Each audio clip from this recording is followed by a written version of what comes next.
오늘 저희들이 읽은 창세기 22장은 굉장히 유명한 내용이 기록되어 있습니다. 하나님께서 100세가 되는 아브라함 나이 100세 때 주신 그 귀한 아들을, 그것도 외아들을 번제로 드리라는 명령을 하십니다. 그런 명령을 주신 하나님도 놀랍지만 그 명령을 순종하는 아브라함도 놀라운 믿음을 갖고 있었습니다. 그래서 이 본문을 보면은 아브라함이 하나님의 말씀에 순종함으로 하나님을 감동시켰다라고 한 문장으로 창세기 20장을 요약할 수가 있습니다. 저는 오늘 이 아브라함의 믿음, 하나님이 감동하신 아브라함의 믿음에 대해서 여러분과 함께 살펴보려고 합니다. 자, 첫 번째는요, 아브라함의 믿음을 하나님은 인정해 주십니다. 자, 본문 내용을 하나님의 명령에 순종하는 아브라함의 모습부터 한번 살펴보겠습니다. 9절부터 다시 한번 읽어드리겠습니다. 하나님이 그에게 일러주신 곳에 이른지라 이에 아브라함이 그곳에 제단을 쌓고 나무를 벌려놓고 그 아들 이삭을 결박하여 제단 나무에 놓고 손을 내밀어 칼을 잡고 그 아들을 잡으려 하니 여호와의 사자가 하늘에서부터 그를 불러 이르되 아브라함아 아브라함아 하시는지라 아브라함이 이르되 내가 여기 있나이다 하매 사자가 이르시되 그 아이에게 내 손을 대지 말라 그에게 아무 일도 하지 말라 내가 내 아들 내 독자까지도 내게 아끼지 아니하였으니 내가 이제야 내가 하나님을 경외하는 줄을 아노라. 이 본문에서 우리가 알 수 있는 것은 하나님은 아브라함으로 인해서 기뻐하고 계시다는 거예요. 아브라함의 순종을 보고 하나님은 기뻐하십니다. 22장 11절 여호와의 사자가 하늘에서부터 그를 불러 이르시되 아브라함아 아브라함아 하시는지라. 저는 여호와의 사자가 아브라함의 이름을 2번 부르는 것을 통해서 하나님이 아브라함의 순종을 보고 기뻐하셨다라는 것을 확인했습니다. 왜 아브라함을 2번 부르셨을까요? 그냥 우리가 쉽게 해석하면 이럴 거예요. 아브라함이 지금 칼을 들어서 아들을 죽이려고 하니까 급한 마음으로 아브라함아 아브라함아 그래야지 아브라함이 아들을 죽이지 않을 수 있으니까 그렇게 우리가 볼 수 있는데 저는 이 아브라함의 이름을 2번 부른 것을 하나님의 기쁨, 하나님의 감동으로 보고 해석을 합니다. 아브라함아 아브라함아 2번 부른 그 억양이, 그 음성이 이랬을 것으로 저는 생각을 하는 거예요. 아브라함아 아브라함아. 그러니까 이 아브라함의 이름을 부르시면서 하나님은 아브라함의 그 순종과 그 믿음 때문에 기뻐하시는 그 감정을 담아서 이름을 불렀다라는 것이죠. 그러니까 아브라함의 순종은 곧 하나님의 기쁨이 되었다라는 것이에요. 성경은 우리에게 이렇게 말씀하고 계세요. 믿음이 없이는 하나님을 기쁘시게 하지 못하는. 그러니까 이 말은 하나님을 기쁘시게 하기 원한다면 우리가 하나님께 믿음을 드리거나 믿음을 보여야 된다는 것이에요. 하나님에 대한 믿음, 하나님이 기뻐하시는 믿음은 무엇일까요? 하나님이 하시는 일에 불평하거나 의심하지 않고 원망하지 않고 하나님은 언제나 옳으신 분입니다. 하나님은 하나님이십니다. 그런 하나님을 인정하고 상황과 형편에 상관없이 하나님을 변함없이 의지하고 믿고 신뢰하면서 사는 거죠. 내가 원하는 일이 벌어졌을 때는 하나님 참 좋은 분입니다. 이렇게 이야기하고 내가 원하지 않는 일이 생겼을 때는 하나님 왜 그러세요? 하나님 왜 그러세요? 이런 식으로 하지 않고 무슨 일이 벌어지든지 하나님은 언제나 선하시고 하나님은 언제나 공의로우신 분이고 하나님은 언제나 옳으신 분입니다라는 것을 우리가 믿음으로 고백하면서 그 하나님 앞에서 믿음으로 사는 거예요. 그럴 때 하나님은 우리의 믿음을 보시고 기뻐하신다는 거죠. 저희들은 자주 이런 기도를 해요. 하나님을 기쁘시게 드리고 싶습니다. 저도 여러분에게 하나님의 기쁨이 되는 삶을 삽시다. 자주 이야기를 해요. 그러면 우리가 기도한 대로 하나님을 기쁘시게 드리며 살기 원한다면 우리가 해야 될 게 뭘까요? 믿음으로 사는 거예요. 믿음으로. 우리의 삶이 하나님의 기쁨이 되기 원한다면 믿음으로 사는 거죠. 하나님 당신은 언제나 옳습니다. 어떤 상황 가운데 저는 하나님을 신뢰합니다. 하나님을 믿습니다. 하나님 말씀대로 살겠습니다. 그게 하나님을 기쁘시게 하는 믿음의 삶이라는 것이에요. 본문에서 우리가 또 확인할 수 있는 거 하나는 분명히 하나님은 아브라함의 믿음을 인정해주고 계십니다. 그게 바로 이 12절 후반전에 나와요. 내가 내 아들 내 독자까지도 나에게 아끼지 아니하였으니 내가 이제야 네가 하나님을 경외하는 줄 아노라. 이제야라는 이 단어죠. 이제야. 아들을 아끼지 않을 정도로 내 말을 순종하고 나에게 믿음을 보여줬으니 이제야 비로소 네가 나를 제대로 경외하는 줄을 알겠다라는 거예요. 저희는 아브라함을 믿음의 조상이라고 생각해요. 그래서 아브라함에 대한 평가가 우리는 사실 좋습니다. 그러면서 아브라함은 믿음의 조상이라고 이야기하면서 아브라함은 참 하나님의 뜻을 믿음으로 기다린 사람이야 라고 생각을 해요. 그 대표적인 예가 하나님이 아브라함을 부르시고 아들을 주시겠다고 약속하셨는데 아브라함은 적어도 25년 가까이 하나님의 그 약속을 기다렸던 사람이야. 우린 그렇게 알고 있어요. 그런데 우린 한 가지 더 생각해 볼 필요가 있어요. 아브라함이 하나님을 더 오래 기다렸을까요? 아니면 하나님이 아브라함을 더 오래 기다렸을까요? 우리는 항상 약간 피해자 이런 입장에서 하나님은 왜 저를 이렇게 기다리게 하십니까? 이렇게 생각하고 어떨 때는 이렇게 따지면서 기도할 때가 있어요. 하나님, 제가 이 기도를 한 지가 몇 년인데요. 에?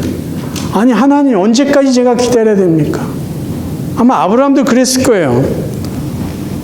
75세에 부름을 받고 자식을 주시겠다고 약속하신 하나님이, 아니 우리가 이제 자식을 낳을 그런 신체적인 그런 모든 조건이 다 사라졌는데도 자식을 안 주시면 이거 어떡하란 말입니까? 그런데요, 아브라함이 하나님을 기다린 것보다 하나님께서 아브라함을 기다린 세월이 훨씬 더 길다라는 거예요. 이제야 네가 나를 경외하는 줄 알겠다. 이 말씀하시기 전까지 하나님은 아브라함을요 40년 넘게 기다렸습니다. 시간적으로 굳이 따지는 게 큰 의미는 없을지 몰라도요 75세 아브라함을 부르셨어요. 100세의 자식을 줬어요. 그 사이에 아브라함은요 실수도 했어요. 업앤다운이 있었어요. 근데 하나님은 계속 아브라함에게 주목하고 계셨어요. 그리고 지금 아브라함의 나이가 120세 이상이 된 이때에 하나님은 비로소 아브라함의 믿음을 인정해 주십니다. 이제야 네가 나를. 우리를 향한 하나님의 기다림에 대해서 한번 생각해 볼까요? 하나님은요, 저와 여러분이 예수를 그리스도로 믿기 이전부터 우리를 주목하시고 우리를 선택하시고 기다리고 계셨어요. 예수를 영접해서 구원받을 때까지. 예수를 영접해서 구원받았어요. 그런데 저희들이 어느 순간부터 하나님께 기쁨을 드리는 삶을 살았나요? 그렇지 않잖아요. 예수 믿었다고 하면서 여전히 옛날 그 모습 그대로 살아왔어요. 그래도 하나님은 기다리세요. 계속해서 기다리고 계세요. 우리에 대한 관심을 늦추지 않으세요. 포기하지 않으세요. 그리고 우리를 통해서 그래, 내가 너 때문에 기뻐한다. 이제야 네가 나를 제대로 경외하는 줄을 내가 알겠다. 그때를 하나님은 지금도 기다리고 계시다는 거예요. 구원받은 게 끝이 아니라고요. 저희들의 믿음이 하나님께 기쁨을 드리고 하나님을 감동시키는 그 자리까지 나가야 되는 것이 구원받은 저와 여러분들이 해야 될 일이라는 것입니다. 두 번째, 우리가 이 본문에서 살펴봐야 될 것이 있어요. 아브라함의 믿음이 증명될 수 있었던 요인은 무엇일까요? 하나님이 분명히 그래, 너 믿음 내가 인정할게, 그렇게 말씀하셨어요. 그러면 아브라함의 믿음이 하나님께 인정받고 증명될 수 있었던 결정적인 요인은 무엇이었을까요? 하나님이 아들을 번제로 드리라고 했어요. 그러면 하나님의 명령이 그대로 이루어지기 위해서 반드시 뒷받침되어져야 되는 일이 있어요. 아들이 제물로 제대로 죽어줘야 되는 거예요. 그러니까 하나님의 이 명령이 순종이란 이름으로 믿음으로 올려지기 위해서는요, 아들이라는 제물이 얌전하게 죽어서 온전한 제물이 되어야만 가능한 일이라는 거예요. 제가 오늘 여러분께 말씀드리고자 하는 핵심이 이거예요. 아브라함의 믿음은 누구를 통해서 증명되었냐면요, 아들 이삭을 통해서 증명되었습니다. 내 믿음이 아니라 아들 이삭의 순종을 통해서 증명되었다는 것이에요. 자, 지금 본문에 등장하는 아들 이삭의 나이가 얼마나 되었다고 생각해야 되느냐? 학자마다 차이가 있어요. 가장 적게 이삭의 나이를 보는 학자는 15살로 보고요. 아주 많게 보는 학자는 35살까지 봅니다. 그러니까 저는 그냥 쉽게 20살로 보고 싶어요. 20살, 20대. 그러면 아들의 나이가 20살이면 아버지 아브라함의 나이는 120살이에요. 그렇죠? 120. 아들의 나이가 30살이다 그러면 아버지 아브라함의 나이는 130살이 되는 거예요. 그럼 생각해 보세요. 20대 청년하고 120대 노인하고 힘을 겨룬다 그러면 누가 이기겠습니까? 근데 본문에는요, 이 건장한 20대 아들이 아버지가 자신을 꽁꽁 묶어서 제단에 올려놓고 죽이려고 할 때 아무런 저항을 하지 않아요. 본문을 읽어드리겠습니다. 하나님이 그에게 일러주신 곳에 이른지라 이에 아브라함이 그곳에 제단을 쌓고 나무를 벌려놓고 그의 아들 이삭을 결박하여 제단 나무 위에 놓고, 이삭은 아무 저항을 하지 않아요. 그리고 이제 손을 내밀어 칼을 잡고 그 아들을 잡으려 할 때까지 이삭은 가만히 있었어요. 왜 그랬을까요? 이삭이 알고 있었던 게 있어요. 지금 아버지가 하나님의 말씀에 순종하고 있구나라는 것을 알고 있었다는 거죠. 만약에 이삭이 아버지가 하나님 앞에 순종하려는 그것을 동의하지 않고 자기가 살고 싶었다고 한다면 아무런 저항 없이 죽으려고 했겠냐라는 거예요. 아브라함의 믿음의 순종은 아들 이삭의 순종이 있었기 때문에만 가능했던 것이에요. 여러분, 닭 우리 안에 있는 한 마리 닭을 잡는 것도 쉽지 않아요. 난리를 치잖아요. 내가 살고 싶어요. 내가 죽고 싶지 않다면요, 이 노인, 100세가 넘은 노인의 힘 가지고는요, 절대로 20대 청년을 결박할 수가 없습니다. 죽인다는 것은 말도 되지 않아요. 이삭의 순종이 곧 아브라함의 순종으로 이어질 수 있었다라는 것이에요. 그러니까 아브라함의 믿음은 이 시간 하나님께 인정받기 이전에 이미 아들에게 인정받고 있었다라는 것이에요. 본문에 보면 아버지와 아들 간의 어색한 대화가 나와요. 어색한 대화의 내용이에요. 이삭이 이르되 불과 나무는 있거니와 번제할 어린 양은 어디 있나이까. 아브라함이 이르되 내 아들아 번제할 어린 양은 하나님이 자기를 위하여 친히 준비하시리라. 이삭이 몰라서 물어봤을까요? 이삭은 지금 생후에 태어나서 처음 제사라는 것을 드렸을까요? 아니잖아요. 그 전에 이미 부모님과 함께 하나님 앞에 제사 드리는 거 어렸을 때부터 봤을 거고 성인이 되면서부터 다 참여했을 거예요. 제사를 드릴 때는 당연히 양을 잡아서 짐승을 잡아서 드린다는 것쯤은 이삭도 상식적으로 알았을 거예요. 근데 아버지는 어떻게 보면은 능청맞게 이렇게 대답해요.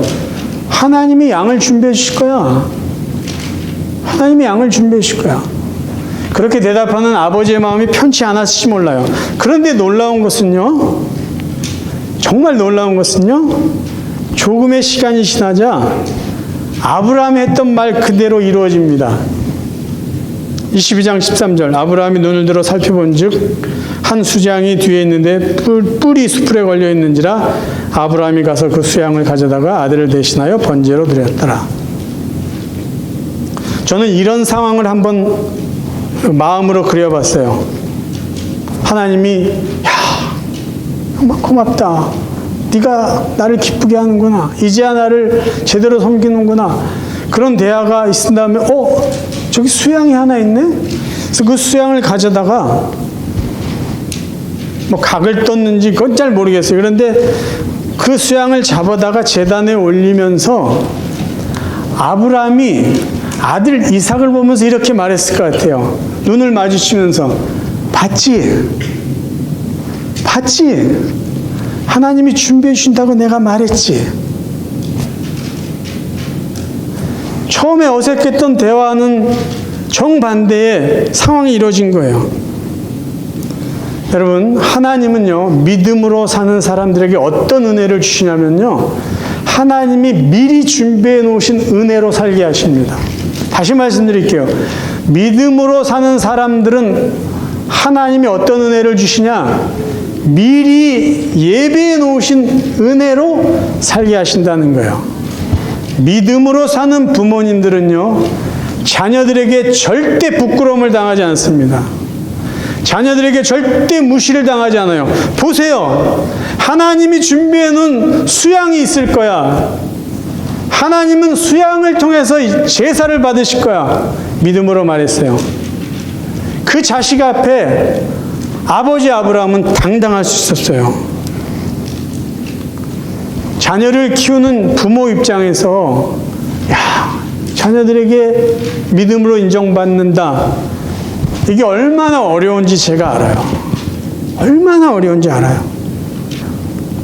어떻게 자식에게 믿음을 인정받을 수 있겠어요? 그런데 그럼에도 불구하고요, 자녀들이 보든지 안 보든지 한 번 더 기도하고 한 번 더 말씀 읽고 한 번 더 말씀대로 살려고 계속해서 노력한다면요, 자식들은 결국 알게 될 거예요.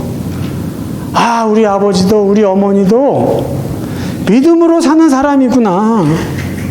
그래서 저렇게 인내하고, 그래서 저렇게 참고, 저렇게 용서하고, 저렇게 손해보고라도 하나님 말씀대로 사는 것이구나. 자식들이 알게 될 거예요. 저희 말씀을 준비하면서 성도님들을 위해서 이렇게 기도했어요. 하나님, 저도 그렇고 우리 사랑하는 성도들도 그렇고요, 자녀들에게, 손주들에게 믿음으로 인정받는 부모님들 되게 해주시고 믿음으로 인정받는 할아버지 할머니 되게 해주세요 라고 기도했어요. 여러분, 말씀을 정리합니다. 저는 오늘 여러분들에게 또 한 가지의 상상력을 부탁드려요. 오늘 본문에 있는 이삭의 모습과 그 모습과 함께 예수 그리스도의 모습을 오버랩시켜서 바라볼 수 있기를 바랍니다. 이삭의 모습 속에 예수의 모습을 겹쳐서 한번 생각해 보세요. 자기 아버지 아브라함이 하나님의 뜻에 순종하기 위해서 자기를 희생제물로 바치려고 할 때 묵묵히 아버지의 뜻을 따랐던 이삭의 모습 그 위에 인간의 죄를 용서해 주시기 위해서 하나님 아버지께서 자기 자신을 십자가에 못 박아 죽게 하시는 것을 알면서도 묵묵히 그리고 기꺼이 아버지의 뜻에 순종하여 죽은 예수 그리스도의 모습을 겹쳐서 한번 생각해 보세요. 그런데 여기 차이가 하나 있어요. 하나님은요, 아브라함에게는 됐다, 자식은 죽이지 말라라고 하셨어요. 근데 정작 하나님 자신은요, 그 아들을요, 십자가에서 죽게 하셨어요. 이게 저와 여러분을 향한 하나님의 사랑이라는 거죠. 놀라운 사랑이죠. 이해할 수 없는 사랑이죠. 하나님을 향한 아브라함의 믿음은 아들 이삭을 통해서 증명이 되었습니다. 저와 여러분 같은 죄인을 향한 하나님의 사랑은요, 그분의 아들 예수 그리스도를 통해서 증명이 되었습니다. 로마서 5장 8절입니다. 우리가 아직 죄인 되었을 때 그리스도께서 우리를 위하여 죽으심으로 하나님께서 우리에 대한 자기의 사랑을 확증하셨느니라. 이제 여러분들에게 도전을 드립니다. 하나님을 향한 여러분의 믿음은 무엇으로 증명해 보이시길 원합니까? 하나님을 기쁘시게 드릴 만한 여러분의 믿음은 어떤 믿음입니까? 그런데요, 한 가지 위로의 말씀을 드리고 싶어요. 서두를 필요 없다는 거죠. 조급해할 필요 없다는 거죠. 하나님은 아브라함을 40년 넘게 기다리셨는데 우리에게 안 기다리시겠냐라는 거예요. 하나님은 기다리세요. 기다리세요. 포기하지 않고 기다리세요. 10년 괜찮아. 20년 괜찮아. 근데 하나님은 기다리기만 하지 않으시죠. 기대하고 계신 거예요. 이제야 네가 나를 제대로 경외하는구나. 하나님은 그 말씀을 하고 싶어 하신다는 거예요. 사랑하는 성도 여러분, 저와 여러분의 남은 삶이요, 우리 때문에 기뻐하시는 하나님, 그런 하나님을 우리 삶 속에서 다시 한번 경험할 수 있기를 바라요. 내 믿음 때문에 하나님이 기뻐하신다. 우리 삶의 모든 부분에서 다 그럴 수는 없지만 내가 오늘 말씀대로 살고, 내가 오늘 말씀대로 순종하고, 그래서 내가 오늘 한 번 더 참고, 그래서 내가 더 한 번 더 용서하고, 그래서 내가 더 한 번 더 사랑한다면 하나님 그 순간순간 우리 때문에 기뻐하실 거예요. 하나님을 더 오래 기다리게 하시지 말고 우리 때문에 기뻐하시는, 우리의 믿음 때문에 감동하시는 그 하나님의 모습을 우리가 더 자주, 더 빨리 경험하며 살아가는 복된 성도들 되시기를 주님의 이름으로 축원합니다.